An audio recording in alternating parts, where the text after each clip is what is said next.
Alright guys, so in my last drill, I focused mostly on dribbling and the central exercise. So in this one, I'm actually just going to do the reverse of everything. I'm focused solely on passing and also focus on dribbling, but not as much. And what better way to do it than the train effective wall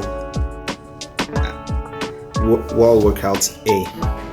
Yeah, it has a really weird name to it, but yeah, the train effective wall workout A. Then I'll follow that up with advanced dribbling, and since it's also gym day, the Premier League beginners workout. So today is not going to be so much of a dribbling day, it's going to be more of a passing day and a way to improve my strengths.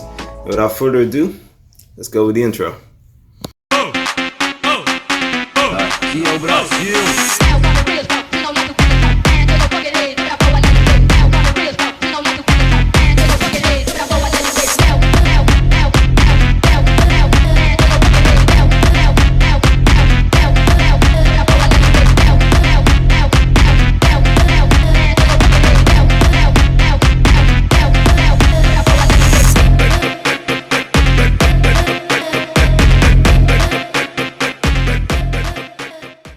Alright guys, so I'm back to training, and like I said in the intro, I focused mostly on passing rather than yesterday where I focused a lot on dribbling.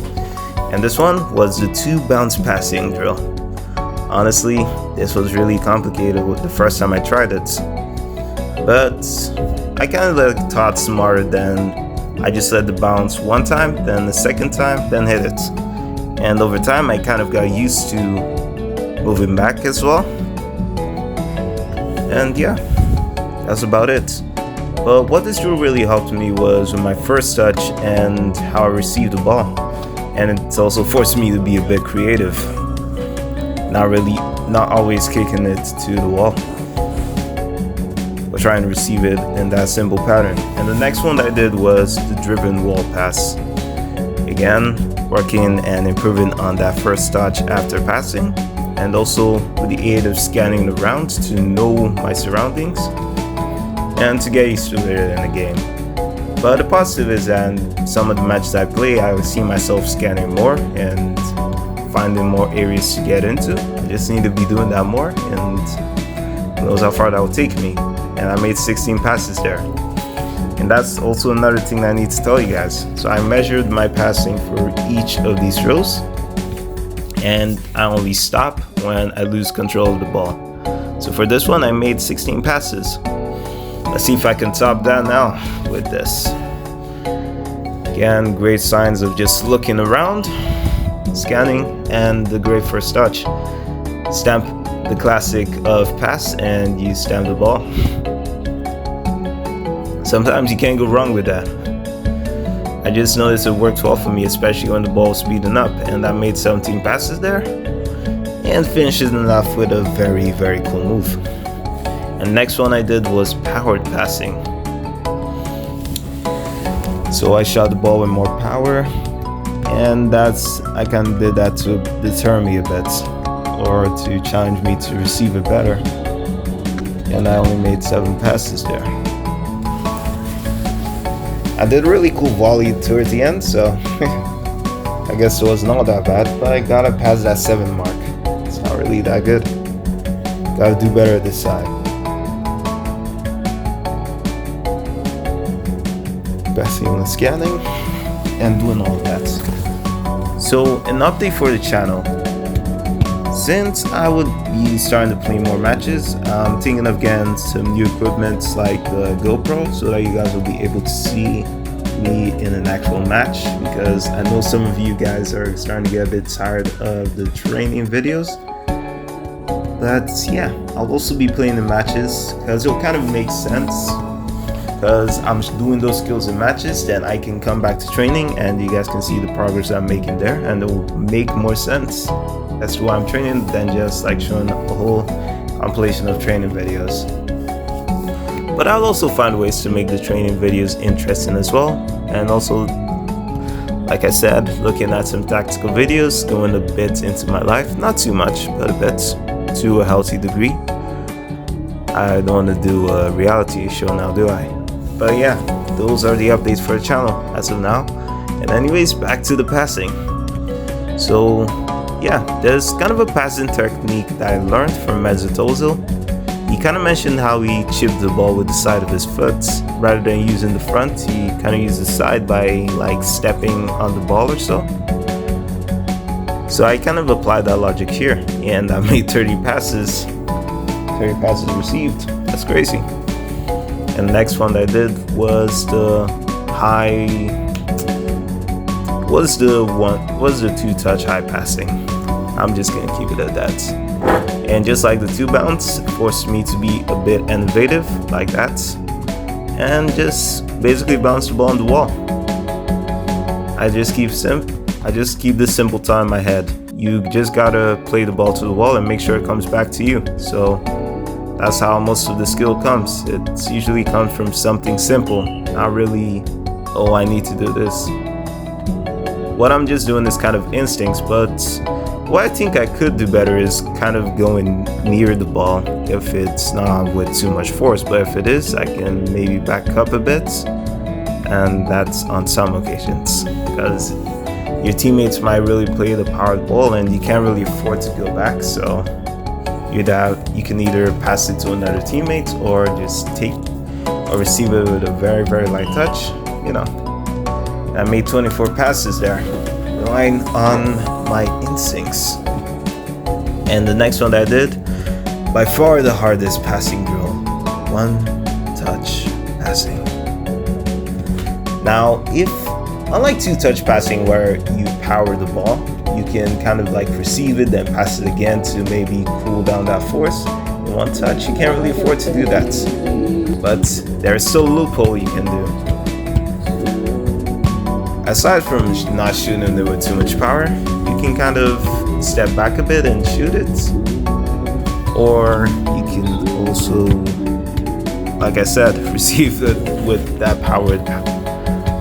Also try to reduce your shots after like it's powered up or something.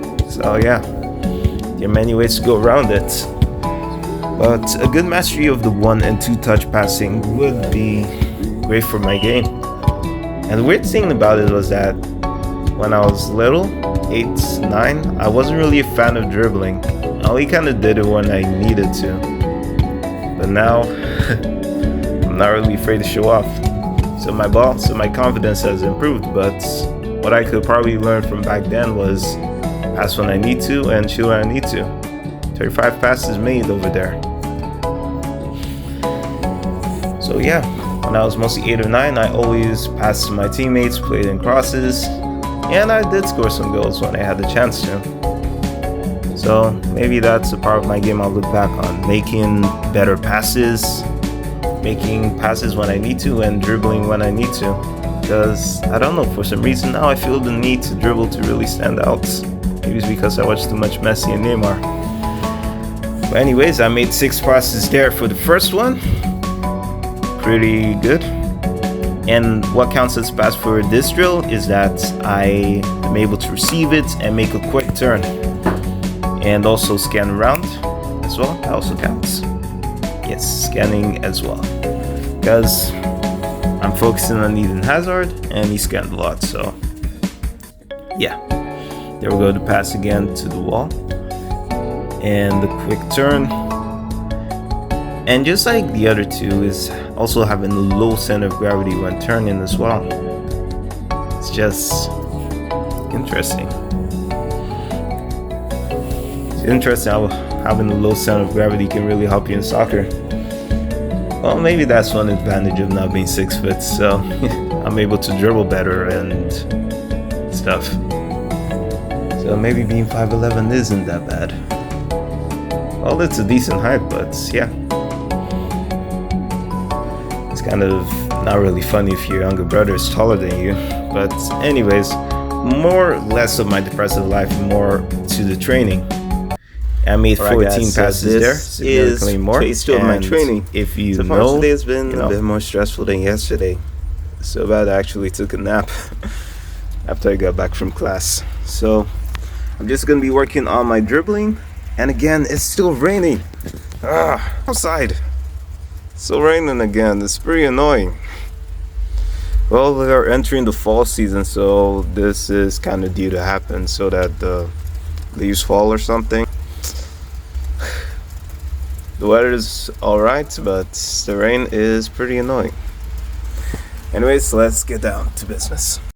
So the next drill that I did was the advanced dribbling, or the anywhere workouts. Yeah, the anywhere workout B. And I start things off with boxing the ball, or as you guys call it, the inside touch. Why I call it boxing the ball is because in a soccer academy I went to in Nigeria called Shell Club. Yeah, Shell Club. That was a pretty nice name. Shell Club. Yeah, that was the academy I kind of went to. It wasn't really an academy, it was more like a soccer program that they had every Saturday. So we always did this as a warm-up, or part of our warm-up. We always did this move, that and dragging the ball with the underside of your feet. So I don't know, I'm kind of doing it as an homage to that. One thing I wish I did as a kid was actually use those moves, because I was learning them but I never really used them in the matches I played against. I still went my own way. But say in the long run I'm starting to use them more, and that took me 1 minute and 44 seconds. And next thing I did was self-skill, focusing on the inside and outside dribbling, or use the inside and outside of your foot. The simple dribbling, but a change in speed can make this really complicated. And Messi has shown that time and time again, and also Eden Hazard and the best dribblers. Even though you have players like Neymar or young Ronaldo that used many skills, you can't go wrong with the basics. Plus, each time I lose the ball, I can kind of use like certain skills to still try to maintain it rather than just doing only inside and outside. And it's a great way to improve my weak foot, my left. But I'm also pretty good at dribbling with that. The only thing is that it's a bit more chaotic than my right. I can control my right more, but my left is more chaotic, so I can do like a lot of skills with it. I do a lot of flares. So once I master the better control of my left, then I would say I'm unstoppable. So yeah. In this, I'm just whisking away with the self-skill, learning and growing and learning more skills, you know, the usual.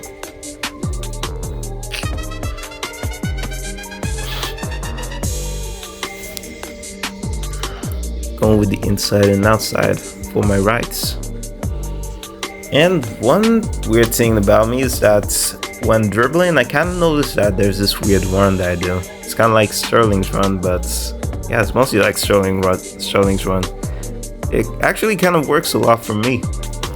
Well, I still need to try this in the match before I actually say that, but from training, I kind of feel more comfortable like moving like that, as opposed to just moving normally or just like staying stagnant with the ball. So until I play a match, we'll find out.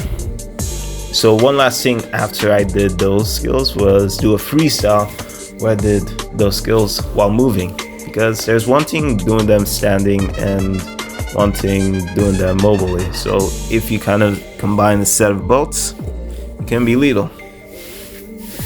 Good mastery when doing it when you need stationary, and one where you're moving freely from point A to point B to point C to point D, just having that change in dribbling speed. And last one I did was the non-stop step overs, and I have some music for you guys. Hope you enjoy.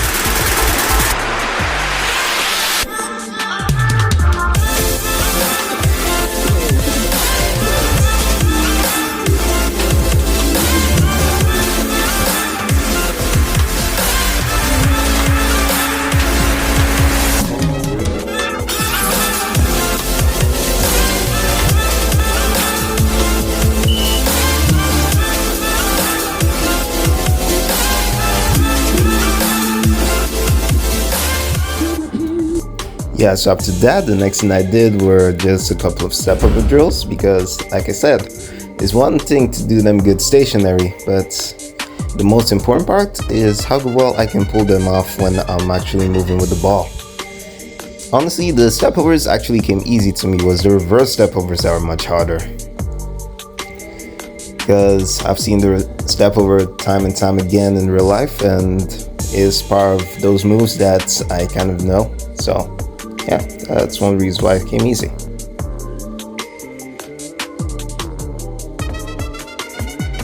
So the final drill that I did was the stop and go. After doing that, so this is a great stamina drill that really forces you to keep on pushing, and just like the first drill that I did, it burns the life out of your legs. It really burns. But once you get used to it, it doesn't really hurt for that long. I remember the first time I did this, I almost lost my breath. So yeah. And one style I want to kind of develop is my running style. I want to make it seem like I'm not really running that fast, but in actuality I actually am. So that's one way I plan to use my running style, to be a bit of a deceiver. Alright guys, so that was the anywhere workouts, and I'm really drenched by that, fam. My head's even damped, but it was a good session, man. Especially and I actually found a new running technique. It's kind of weird, but it works. But I think my favorite part of the drill was when I was doing the non-stop step overs. It just kind of reminded me a bit of a dance, you know, especially when you like moving. I don't know how to describe it, especially the reverse step over. It kind of reminded me of a Brazilian samba dance. Well, that's the way I kind of view it, so that I don't really feel the burns in my mind. I just remember when I'm dancing, even when I feel the burns, I don't care. I still keep on going. So that's how I treat the step over. And even though it was effective when I was standing on my own, now I need to learn how to dance the same way when I'm dribbling.